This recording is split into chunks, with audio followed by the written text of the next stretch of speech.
students, because that really provides the diversity and the foundation of what makes our institutions so great and wonderful and unique. I think Clara then is going to kind of go into some of those unique pieces that also help make us stick out. And so I'll let her kind of take over and into some of those other pieces that make us unique.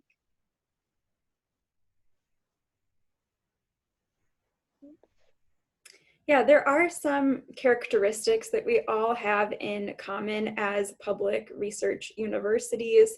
One of which is that we are very large and diverse universities. And you see this in the student body. We have students who come from all over the United States and really all over the world to attend our university. So it's a very rich, diverse learning environment. Students are in classrooms and in dorms with people who have had different life experiences, who have grown up in different places. And it can be a great thing for students to get outside of their communities and experience something new. And this diversity also goes beyond the confines of our campuses. We have very wide global networks in terms of alumni. I know at UVA we have alumni living all over the world in different alumni chapters and clubs. And then we also have institutional contacts all over the world. So different businesses, graduate programs who want to recruit our students. And being at a larger university, there is just almost any kind of opportunity you could ever imagine, whether it's for different social gatherings, academic opportunities, professional or pre-professional opportunities. Almost anything you could ever think of is available. We are also all research-intensive, Research One universities, and this means we have some really world-class faculty. It's something I've been noticing, especially in the past few months related to the pandemic, and we have incredible resources and facilities related to research. I also think it's worth mentioning there are lots of research opportunities for undergraduate students and even funding to conduct research. So it isn't just for graduate students. One more thing we have in common is major level athletics, Division I athletics, and this really just leads to a greater sense of school spirit and an exciting environment. It really isn't about the sport in question, whether it's American football or basketball. It really is more about building a sense of community between students. So I'm sure you'll notice these things as we move forward throughout the presentation, but for now, I will pass it off to Sarah for Georgia Tech. Thanks, Clara. And you all have heard a little bit about what makes a public institution, and then what makes a public research institution similar, kind of what those traits are that make us similar. And so throughout this, you're going to hear some of the ways in which we are all similar, but also some of the ways in which we're a little bit different. So I'll tell you a little bit about Georgia Tech and how we approach your educational experience and who might be a great fit for Georgia Tech. So Georgia Tech was founded in 1885, which if you're looking at either American history or world history, you'll know that was a time of rebuilding. We're at the tail end of Reconstruction in the American South, but also in the midst of the Industrial Revolution in the world at large. And so Georgia Tech was really founded with this mission of improving the human condition and creating answers to some of the really pressing questions and challenges that the world was facing at the time. And that's still true today, that we're really focused on our students and our researchers working to create the next, whatever that means to you.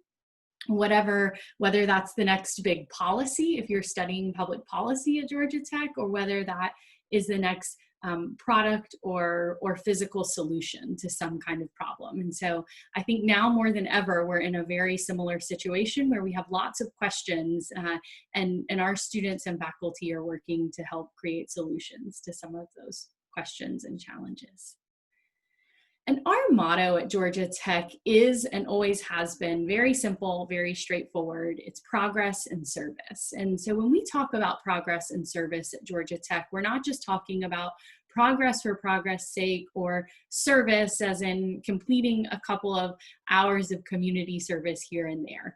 Neither of those things are bad. We're certainly not admonishing progress for progress sake or service as in community service, but we're talking about that from a little bit more of a macro level. And I've already mentioned it once, but I'll say it again, progress and service that in some way improves the human condition, whether that's in your individual community or the world at large. We are asking our students to think about challenges and begin to take their academic experience to solve those challenges. And one example of that is the Inventure Prize at Georgia Tech. It's this year-long competition that exists for students to do just that, to think about a problem and design a product throughout the year to solve that problem. And throughout a series of elimination rounds and further development of each product, this culminates in a live studio audience broadcast with 6 final teams presenting their finished product in front of venture capitalists and a panel of judges. And the winning team will receive $20,000, and this seed funding comes from Google. And then you'll also receive patenting assistance from Georgia Tech as well. So this doesn't, whatever you've developed isn't owned by Georgia Tech. It's in fact owned by you, and students are working to develop something that they will keep and won't become intellectual property of Georgia Tech. So the gentlemen who are on the slide were part of the 2019 prize-winning team, and they developed basically a more accurate way to complete a spinal injection. They noticed that there was a high risk associated with any kind of spinal injection, whether that's a lumbar puncture or an epidural. And they really focused on a means to eliminate the risk and eliminate the error rate in that procedure. And so they developed a device that will guide needle placement as well as an ultrasound technique that effectively eliminates the risk associated with that procedure. And it is being actively used today. So before they even ever graduate, are already solving problems. And that's what we want to invite you to do at Georgia Tech.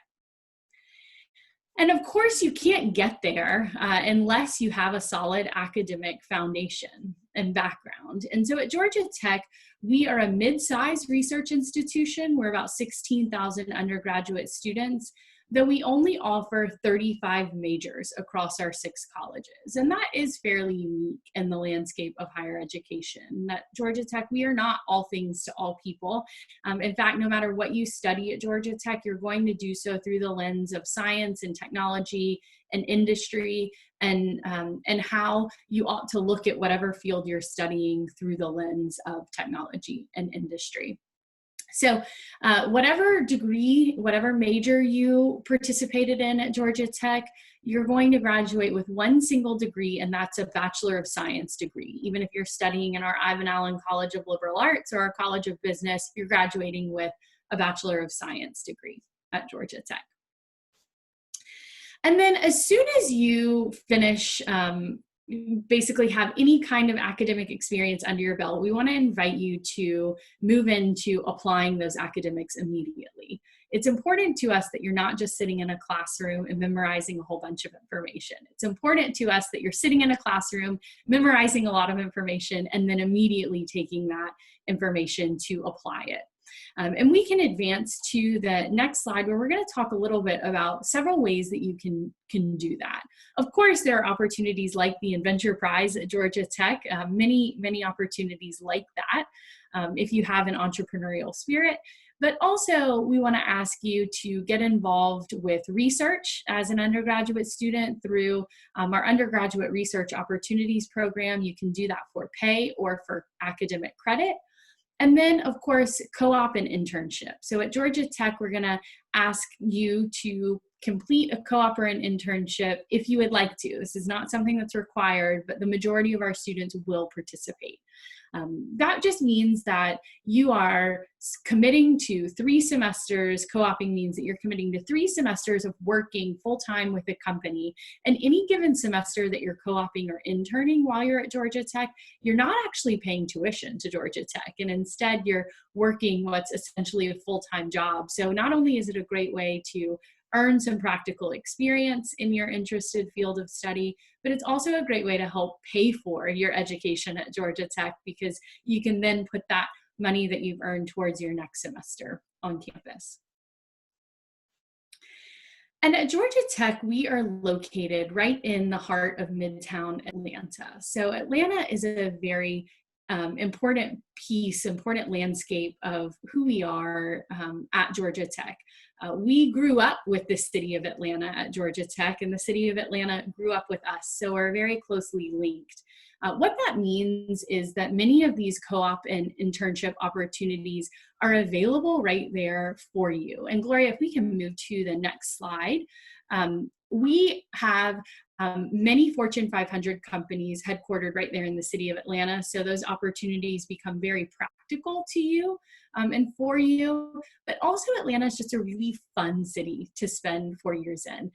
We are, as you can see on the slide, in the middle of a major city. Atlanta is the economic hub of the southeastern United States, though we have a fairly quintessential college campus experience and landscape that we are not spread out among the city. We are a campus community with green spaces and buildings and residence halls right there on our campus.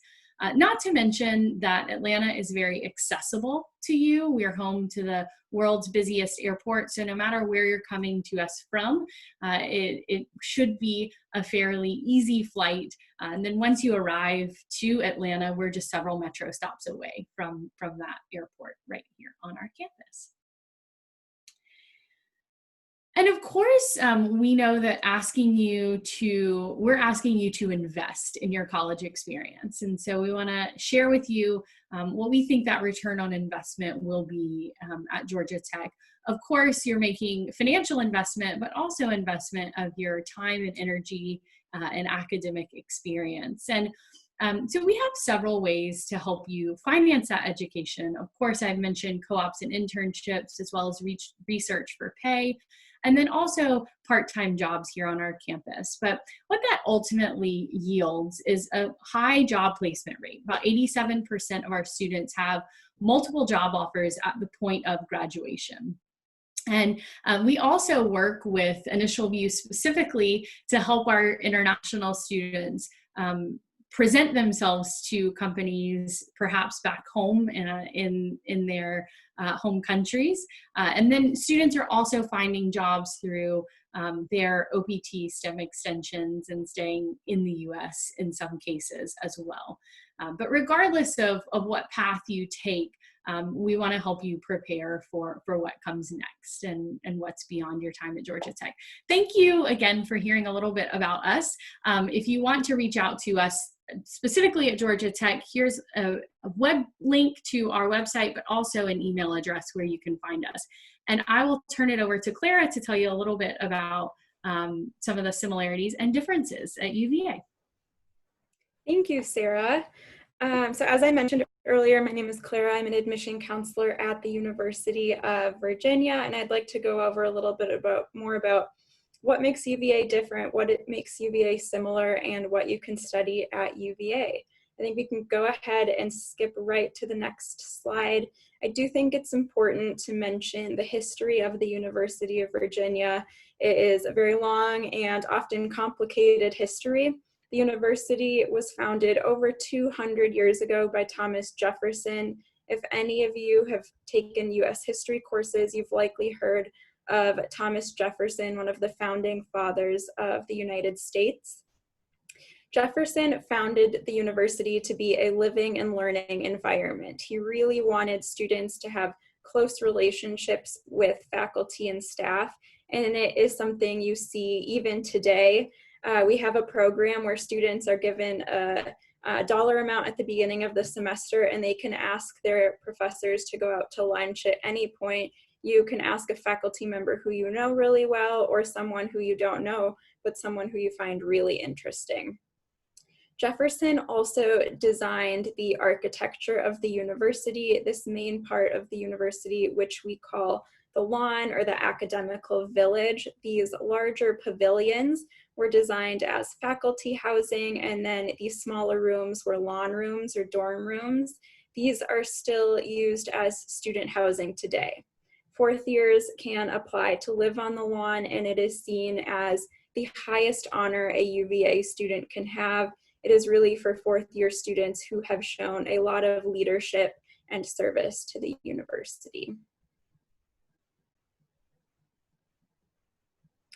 And just to give you an overview of UVA by numbers, much like Georgia Tech, we are a mid-sized research university. We have just over 17,000 students right now, and I think it's kind of the best of both worlds in terms of size. You get all of the opportunities and all of the resources of a larger research university, but it is also small enough where you do get a more individualized, more personalized experience and closer relationships with faculty members. I know a lot of times the big concern for students with larger universities are class sizes, and over half of our classes have fewer than 20 students. We certainly do have some larger seminar style classes that can have up to about lecture style classes with up to about 300 people, but those always have a smaller discussion section, and many of our courses are much smaller than that. UVA is also known for having some of the highest retention and graduation rates, especially among public universities in the United States. When students come to UVA, they want to stay at UVA for all 4 years, and we are happy to have students. And I know the big question is often, what can I study at your school? What's available? What isn't available? And when you're applying to UVA as a first-year student, there are 5 different options to choose from. Those are all listed on the left-hand side of your screen. We have the College of Arts and Sciences, which is our largest undergraduate program. It has about 2/3 of our incoming students. And Arts and Sciences is our traditional liberal arts curriculum. So it has everything in social sciences, humanities, sciences, languages. Almost all majors are located within Arts and Sciences. Next, we have our School of Engineering. It is our second largest school at UVA, and it offers about 10 different majors in engineering. Students are not expected to declare a major right away. You just apply to the overall school, engineering, and then select a major later on. Next, we have our School of Architecture. It is the 3rd largest school, but it is quite a bit smaller. And architecture has 2 different tracks students can choose from. There is the pre-professional track, which is really for students who want to become architects. And there is also the design thinking track, which is a little bit more broad, a little bit more abstract about the design process in general. We also have nursing and kinesiology. The most important thing to remember about those 2 fields is that if you're applying to nursing or kinesiology, you really are declaring the major. So you'd want to make sure it's something you're really interested in and committed to. Then we have our 3 upper divisional schools, and we call them upper divisional because you apply once you're already a student at UVA. We have our McIntire School of Commerce. It is our undergraduate business school. It is one of the top 3 commerce schools in the country, rated pretty consistently. And students really enjoy McIntire because it is a more immersive experience than many other business programs. Students do 2 years in arts and sciences, and then they apply to commerce. We also have our Curry School of Education, which has majors related to education and human development. And then we have our Batten School of Leadership and Public Policy, which is all about policy and politics and governance and that sort of thing. I'll also mention our School of Data Science, which is our most recent school at UVA. It does not currently offer undergraduate programs, but it will in the future. And many of our current students are doing a bachelor's and then a master's in data science. It's become a very popular option. The last thing I'll mention for this slide is that I think When we think research universities, we think of research in the sciences, and there is plenty of research in science and engineering, but there is research in every single department at the university. There's research in history and public policy and commerce. You can do research in any area. So I think it's important to remember that research, it's not just limited to the science, it really is for any student who wants to pursue it. Now, there are two things that always stand out to me about UVA that I like to mention to students. It is our commitment to honor and student self-governance. These are two of our key values at UVA, and it's something I see every day at the university. The first, our commitment to honor. UVA has the oldest student-run honor code in the United States. It's very simple. It's no lying, no cheating, and no stealing. And students practice the honor code every day. You see it in the classroom with students taking exams, but you also see it just in everyday life. Students go to the library and feel safe leaving their belongings there. Students go to the Starbucks on grounds and you can leave your umbrella outside. It really is a community of trust where students trust each other to do the right thing. And the honor code starts really from the minute a student applies to the university. Next, we have student self-governance, which is really the idea that students are the people moving the university forward. Students get to decide what they want UVA to look like and what they want the future of UVA to be. And again, that takes place in decisions big and small. You see it all the time with different student organizations, but you also see it in the really big decisions. UVA inaugurated a new president about 1.5 years ago. Students were involved in that decision-making process, which is something that will really make an impact on the future of our university. And you might be wondering, where is UVA located? UVA is in Charlottesville, Virginia, which is about 2 hours south of Washington, D.C. We are what is traditionally known as a college town, where the university and the town of Charlottesville are very interconnected. You really can't have one without the other. Charlottesville has been named the happiest city in America, and it is really due to our quality of life. We have a thriving arts culture. That's something that you see on grounds as well as in the greater Charlottesville community. Under normal circumstances, we have annual festivals almost every different weekend. We have the Virginia Film Festival. We have a festival that is a lot like South by Southwest. There's just always something to do. We have excellent restaurants and music venues. We have one of the highest number of restaurants per capita of any city in the US. Great places to eat and almost any kind of cuisine that you'd want.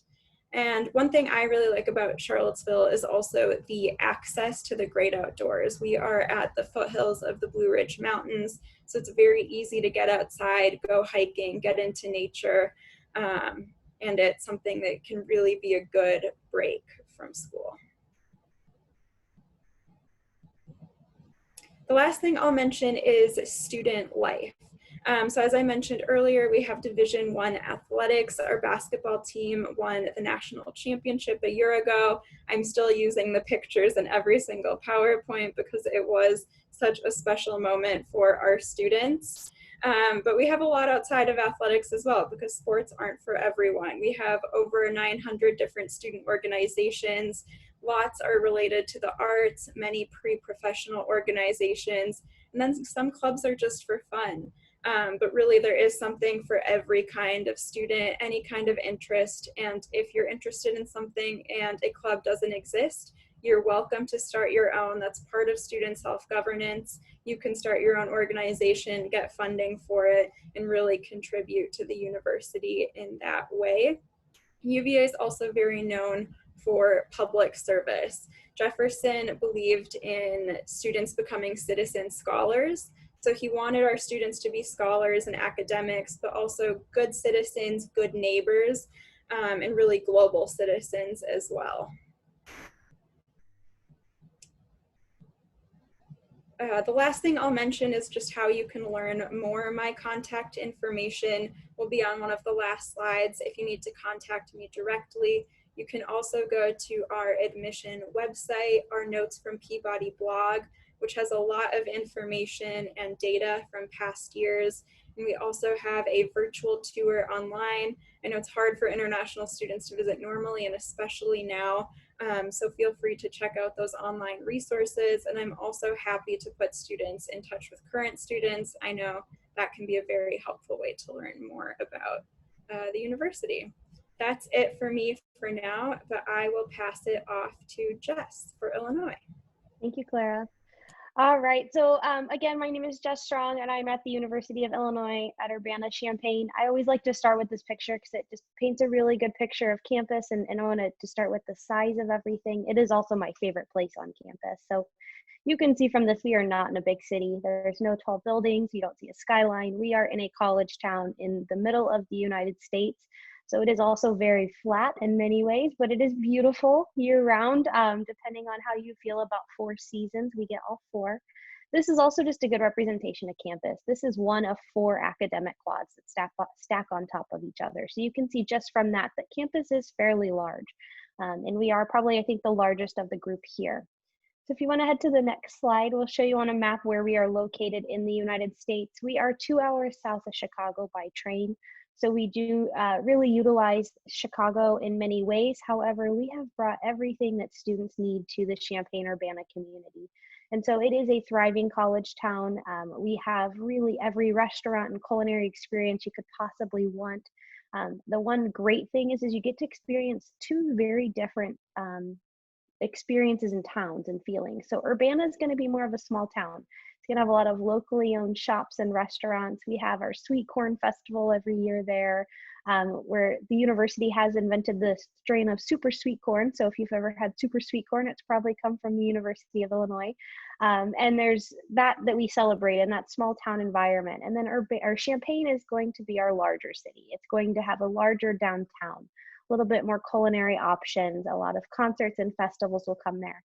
As a student, you may live in Urbana and have class in Champaign and not realize you cross between the 2 cities because they are that well connected. And then the third area students have is going to be the campus town. So really everything you need is right there on campus without even leaving. You have your own downtown. But we definitely encourage you to get out into the community if that's something that makes your college experience special. We are connected again to Chicago. We have 10 buses that go round trip to Chicago daily. They are not ran by the university, but by private company. So it is easy to get there. We also have 4 trains that run directly to Chicago from downtown Champaign. And the last piece is we have our own airport as a university. And so you can fly from 3 US cities to Champaign-Urbana. You can fly from Chicago. I don't recommend it. It's 13 minutes in the air, but it is possible. And so we are really well connected, even though we are not in a large city. We'll kind of walk into the academic piece. So the university has 150 undergraduate programs on campus, and they are found within 11 academic colleges and schools. We are probably most well known for our Granger College of Engineering, which houses 14 majors there, as well as our Geese College of Business that has 7. However, majority of our students are going to be studying in our College of Liberal Arts and Sciences, where over 80 majors are going to be found within that college itself. And so students can study a variety of things at the university. The one thing that is going to be slightly different is that we ask students to apply directly to the major that they want to study when they are applying to the university. So there's a link at the bottom that says go.illinois.edu/majors. This is going to be your best resource when looking at programs and different academic profiles and what do you even do with this major? We also understand 16, 17, 18-year-olds might not have an idea. And there is an undeclared path. About 25% of students will start as undeclared at the university. We ask that you declare your major at the end of 2 years so that you are still able to graduate on time and be successful within that 4-year window. And so you are going to have opportunities. All of our programs are accessible from undeclared. I will say there are others that have very steep mountains to climb to get into them, and those are going to be computer science, some of the engineering fields. But they are possible to come in as undeclared and still be into those programs. 80% of our classes have fewer than 50 students in them. So even though we are a very large campus, we do intentionally try to keep it as small as we can in our classroom environment. Any class that has over 100 students has to meet in small discussion groups of 20 or 30. So we do get you in small groups. even in those large lecture hall settings, to make sure you really get to know your faculty and get your questions answered. So you're going to have the best of both worlds. You're going to have very big classes if that's something you would like, but you also have access to very small classes if that's another piece important to you. So we want to head to the next slide. We'll tell you just a little bit about how big campus really is.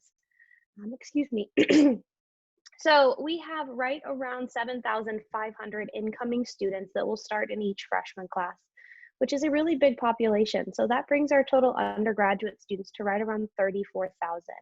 We have around 51,000 total students on campus. So again, it's a very large community, but you can make this place as big or as small as you would like it to be. One of the things I'm most proud of is we are a top 5 hosting institution for international students, according to the Open Doors report. We currently have 10,800 international students studying on campus in both undergraduate and graduate programs. Around 6,000 of those are undergraduate students, and we have 114 countries represented on campus. So you are going to be challenged from all over the world, and we really value that diversity that comes to campus, because that's really what gets our students creatively thinking. And we were founded as an institution to create new and better solutions for both today and tomorrow, and we're looking for that in the type of student that we enroll on campus. Our next page is just going to go into some of the experiences. So I will not go into all details. This is just to give you a small sampling of the things that you have available to you on campus. But our students really get involved. And I think that's the big piece, is you really come to campus to make that experience as unique or as complete as you want it to be. The easiest way is through our student groups. We have over 1,800 clubs and organizations. Students can really make their own and really choose how they would like to participate. These are as exciting and simple as, you know, your favorite hobbies, or they can be as serious as your pre-professional program to get into grad school or to prepare for that next step. So we have a club called October Lovers. So if you love everything about the month October, maybe that's pumpkin spice lattes from Starbucks, or carving pumpkins, or scary movies, that might be a club for you, because that's all they do is meet in the month of October. We also have our engineering societies that are creating really cool robotic devices and competing year round. And so really that's the place where students find their community.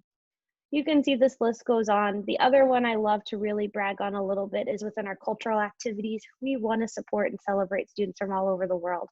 Our International Student Scholar Services was the very first International Student Scholar Services of any university. So we're kind of leading the way in how we provide that access. And so we do an International Education Week. We celebrate every major holiday. We have 11 cultural centers on campus for you to connect with students of that same background if you would like, or advocate for your background. And so really we want to make sure students know that they have a place on campus and they're going to be welcome regardless of where they're from. Athletics are also a big deal, so you have 3 levels you can participate in. And so the big thing to know is you're going to have choices, you're going to have access and experiences. We get oftentimes asked a lot about research and internships. So if you want to head to the next slide, we'll show you a little bit about what research and internships might look like on campus. About 70% of our undergraduate students will participate in at least one research experience while they're on campus. And so we have over 100 research centers dedicated to all subject areas. So as Clara mentioned earlier, it's not just STEM focused. We really want to inspire students in the arts and the humanities to really get involved in research, because there are some pretty groundbreaking things happening on all of our campuses in all subject areas, which is really exciting for us. So as early as freshman year, if you would like to start in research, we really support that and really inspire what you might be interested in. Research Park is another great place for students to get access to things as well as internships. We recognize we're not in a city, but we want to make sure that you know you have access to these resources. So we have brought over 120 companies to our campus, and they are located on campus. About 90% of them are going to be on campus employment. And so you will have options as an international student to work there for some of these Fortune 100 and 500 companies that may not be requiring any extra extensions or visa regulations. And so you will have access to companies like Yahoo, Capital One, InBev, Deloitte, some of these bigger names, as well as some tech startups. And so we really inspire students to really get involved and engaged in the research, whether that's internships or research and hands-on experiences. All of these things kind of lead to the success of our students. So we'll head to the next slide. And it's really an unmatched success. We had over 11,300 employers recruit on our campus last year. And these employers are coming from the top Fortune 100 and 500 companies.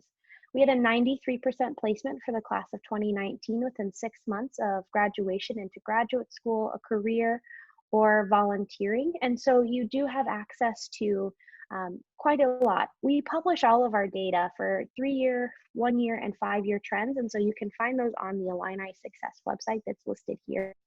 This is going to tell you what employers, what grad schools, where are students ending up. We have over 470,000 living alumni in 77 countries, well, chapters, I should say, countrywide. There are more countries represented than that, obviously, but students can connect anywhere. We will help really make sure that you have access wherever you want to end up. You are going to be successful. Our average starting salary for an Illinois degree is around $64,000. On the initial page that I mentioned with the majors, we do tell you per major what the starting salary was in previous years. So you can see it per program breakdown there as well. So we'll kind of leave it with this, and I'll leave my contact information on the next slide for how you can get a hold of us at Illinois. Our admissions website's going to be a wealth of information. We are very transparent in our review process. It says exactly that on how we review. So I would encourage you to look through that to get some background information on what we're looking for, since we are directly admitting to each program.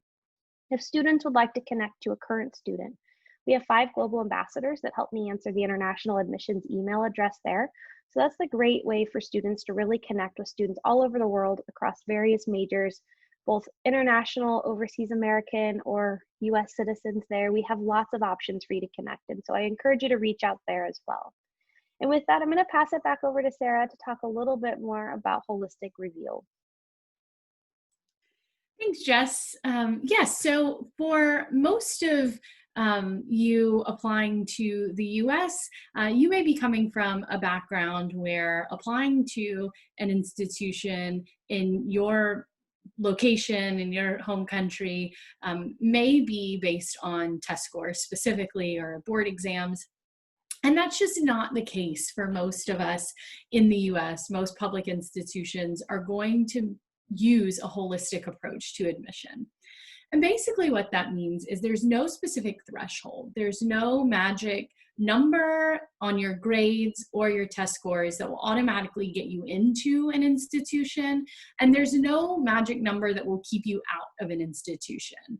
Rather, we are going to look overall at your application, inclusive of what kind of academic experience you're having. Context is very important to us, so we're going to pay attention to whether you're participating in a national curriculum program versus an A-level program or an IB program, and then review your application in context of what that program is. Your school report is really important to us, so we highly encourage that information to come along with your application, if at all possible, so that we are looking at your application in the appropriate context. For instance, we're going to expect that you're preparing yourself the best you can for whatever it is that you're interested in studying, whether we're using major-specific admission or institution-wide admission. So if you are applying, for instance, at Georgia Tech, where we don't use major-specific admission for a program within our College of Engineering, and you're on a CBSE curriculum in India, and you're not on the science stream, that may give us some pause. So we are going to want to see that you're making the best choices to prepare you for what you might want to study in college, regardless of whether we're a major-specific admission process or not. And then, of course, we want to see how you're engaging your community. We want to understand what your community is and how you're really interacting and engaging with that particular community. Again, this is going to we're going to rely heavily on context to understand what that community is and how you can engage with it. And that's going to be a major piece of the holistic review process for us. And then finally, the idea of institutional fit is simply one factor in this process that students are often not able to control. As public institutions, we're located in the states that we serve, and that just means that, quite frankly, in the state of Georgia or Virginia or Illinois or whatever the public institution you're looking at is, there is probably a higher admit rate for students who live in that particular state.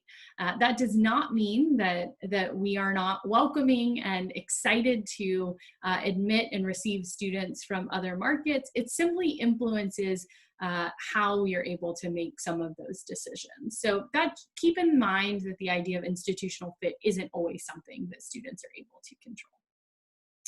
And we'll show you a chart as well of kind of how we're a little bit different, even though we're all using holistic review. And this is just another way or another point to emphasize, please get to know our websites, reach out to us specifically with your questions that are particular for each of our institutions, because there are slight differences, even though we may all require an SAT or an ACT. We're not test optional. And again, as Jess mentioned at the beginning of the presentation, a lot of those decisions are handed down to us from our governing states, our state board of regents. So we don't necessarily have the ability to change some of those requirements, though they are handed to us from the state.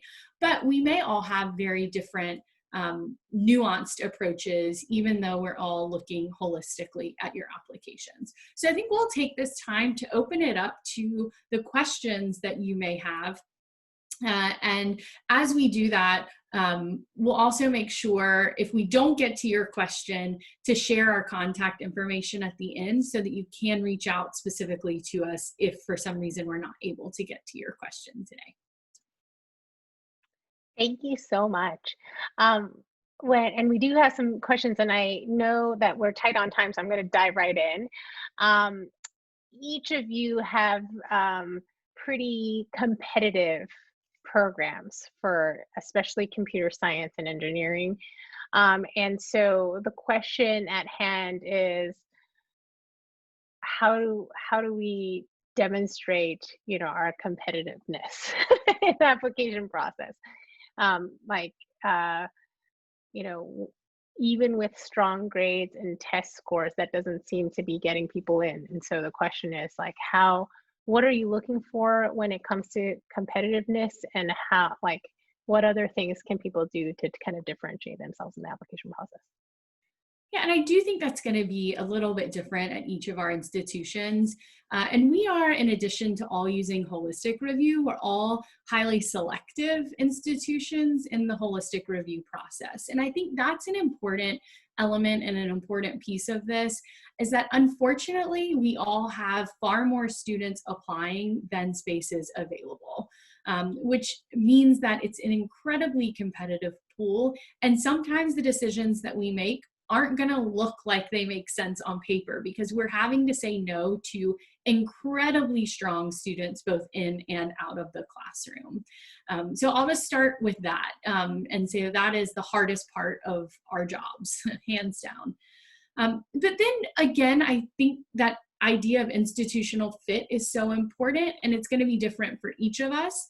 But for instance, at Georgia Tech, students who tend to be really successful and thrive on campus and therefore successful in the application process are students who are really demonstrating that commitment to improving the human condition, that idea of progress and service in their own experiences so far up to this point. So not just great grades and great test scores and community engagement, but perhaps community engagement that specifically somehow benefits others. And that's just one kind of example or idea. And that will be different, of course, at UVA in Illinois and any other public research institution in the US. I would say we find out those things through the essay, through your application. And so making sure that it's not just good grades and test scores we're seeing. So filling out those extracurricular sections and letting us know what those are, and making sure you answer every part of the essay. So I will say at Illinois, when it comes down to computer science applicants, it's the essay that makes or breaks students, and how well did they answer those points and those questions. And so One of the things we are also asking and looking for is how do you look to improve engineering? How are you looking to improve society through this field of engineering? Students don't answer that part, and then that means that they're probably not paying attention to detail for us, and that's a huge piece that we're looking at as well. So I would say making sure that students answer every part of the application questions, giving us as much information, because in selective admissions, it comes down to more than the test scores and the grades. There's a lot of things that are being considered in that piece. Thank you. With regards to some of these community engagement pieces, you know, in light of the pandemic and in light of lockdown, what would you say in terms of like virtual internships or you know, things that you do, you know, interning for your family or MOOC classes, online classes? How do you all see that in your application process? So we know that this spring and this summer, everything's going to look different. Applications next fall are going to look different, and we are going to be recognizing that. And it's not just for students in one country or one part of the world. It really is for students worldwide.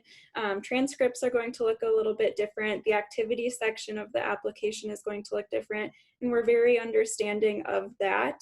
If you have to stay home all summer, opportunities are different.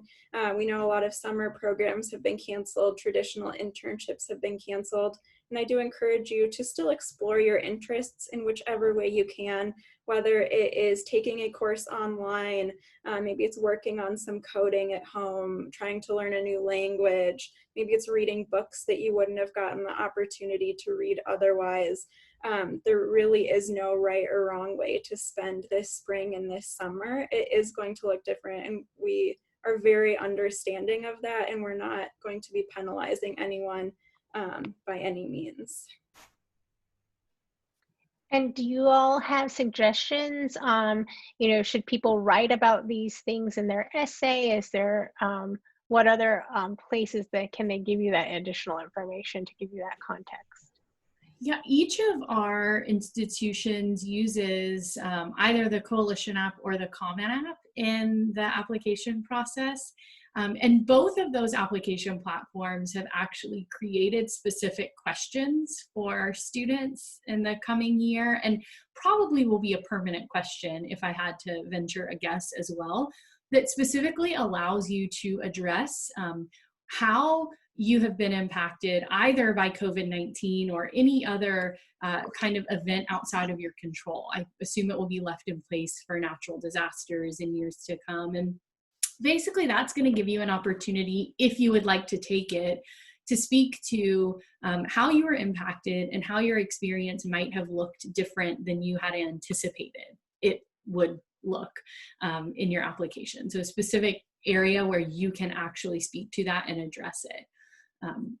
I would say that if left if that question didn't exist, we would see a lot of essays about that. But I think this frees you up to tell us about other important things to you still in your essay, while being able to explain what your circumstances are and have been and were during the pandemic specifically.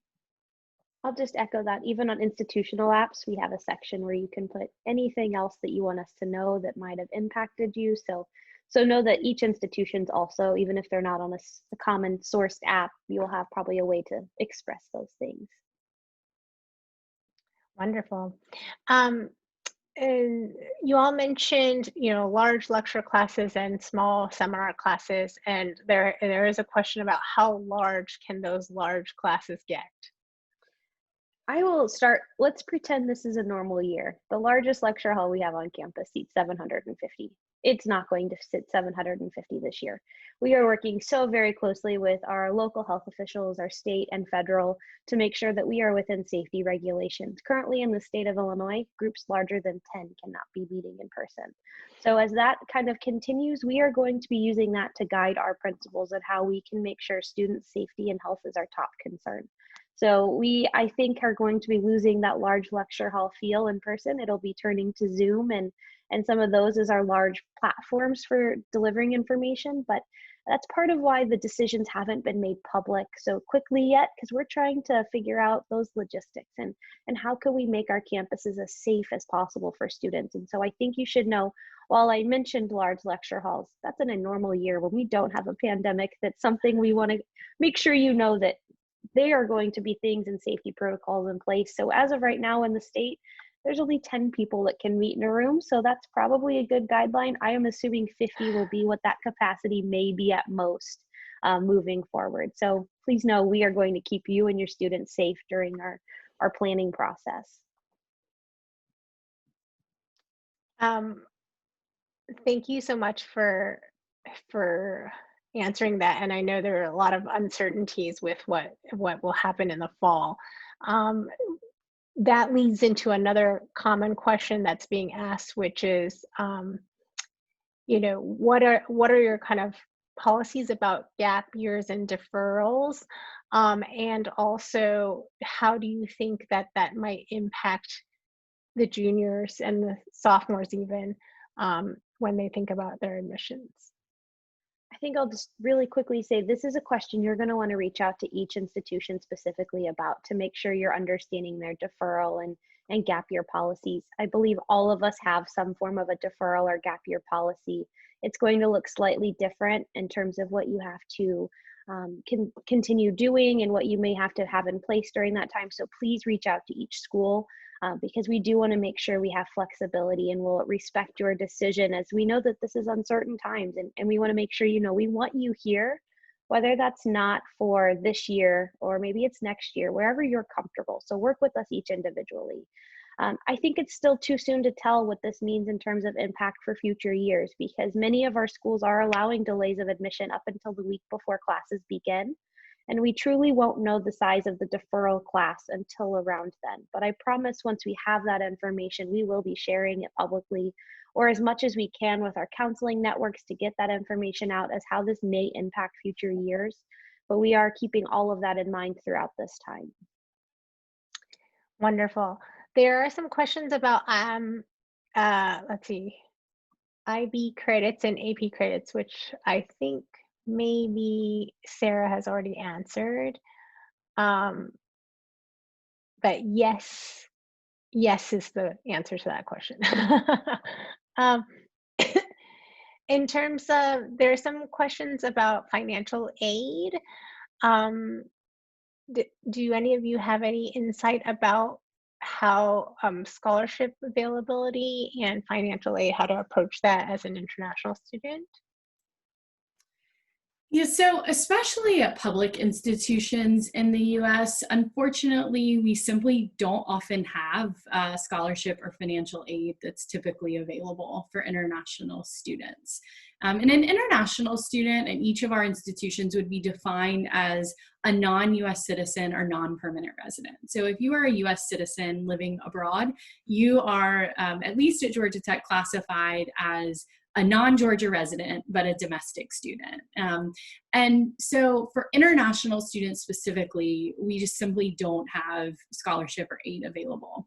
Oftentimes public institutions are relatively less expensive than our private institution counterparts, but the sacrifice there is that we don't have the scholarship and financial aid resources oftentimes that those institutions would have, that's not dedicated to residents of our specific states. We each have opportunities to help supplement the cost of your education. I mentioned things like co-ops and internships is a great way to help supplement the cost. A lot of times, if you're competitive for admission to one of our institutions, you're oftentimes competitive for external scholarships that you can bring in to each of our institutions. But none of those things are likely to cover the full cost of attendance. And so it may not be the best fit if you do need full financial support to attend any of our institutions. Wonderful. Well, unfortunately, we're closing up on our time, but I know there are a lot of questions here that still were not answered. And so we will definitely be collecting these questions and making sure that these go out to each of the admissions officers. Their email addresses are on here as well. My email address is on here as well. There's one more question that I'll throw in because it's related to InitialView, but you know, how important is an interview in the process, if it is in your process, and what are you looking for in those interviews? Yeah, I think an interview is just such a valuable opportunity in the holistic admission process. It does vary school by school what the interviews are like and how they're used, but I will say for UVA, for some students, it is English proficiency, and that's important, but we also want to know more about you, who you are, what you've been involved in, and it really just is an opportunity to showcase that. We don't have any interviews on grounds or alumni interviews, and it really is kind of that opportunity to have a conversation with us in a more interactive way than an essay or an activity section would be, or even sometimes letters of recommendation. So if you have the opportunity to do an interview through InitialView, I would definitely recommend it. I have rarely seen an interview that doesn't benefit an applicant. Wonderful. Well, thank you so much again, everyone, for joining us today. We will be sending some follow-up information with some relevant links for each of these institutions. And I just want to thank Sarah and Jess and Clara once more for joining us, taking time out of their busy, valuable day to spend time with us today. For all of you who've joined us, please pass the word to friends of yours. This recording will be available, and we are going to have more Tuesday Talks in the next month, 2 months, maybe even more. There are a lot of people who want to continue to have this great conversation about the importance of holistic admissions and welcoming students all over the world to the US. So thank you once again for your time, and have a great night, great day, wherever you are in the world. Thank you. Bye.